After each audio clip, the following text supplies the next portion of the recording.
স্বাগতম বন্ধুরা। আবারও বেড়েছে বাংলাদেশ ফুটবলের স্কোয়াড ভ্যালু, বর্তমানে যার পরিমাণ দাঁড়িয়েছে ৯.২০ মিলিয়নে। হামজা চৌধুরী বাংলাদেশ দলে আসার পর থেকেই বেড়েছে টিম ভ্যালু। এমনকি দক্ষিণ এশিয়ার সবচেয়ে দামি টিম বাংলাদেশ ফুটবল ফেডারেশন বা বাফুফে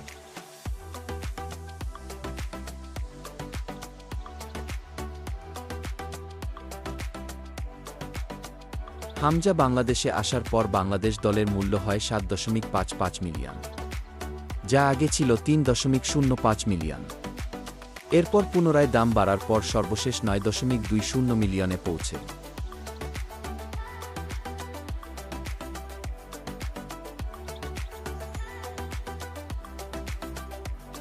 বাংলাদেশ দলের বর্তমান মূল্য অনুযায়ী বাংলাদেশ ১৪ নম্বরে উঠে এসেছে, যা কিছুদিন আগেও ছিল ১৮তম।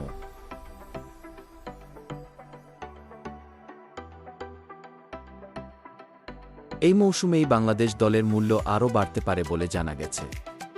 তাতে হয়তো একদিন টপ 5-এ দেখা যাবে বাংলাদেশকে। শুধুই সময়ের অপেক্ষা।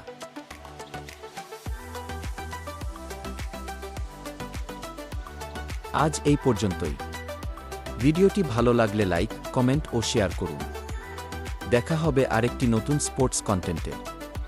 আর এরকম নতুন নতুন তথ্যসহ ফুটবলের সকল আপডেট পেতে চ্যানেলটি সাবস্ক্রাইব করুন।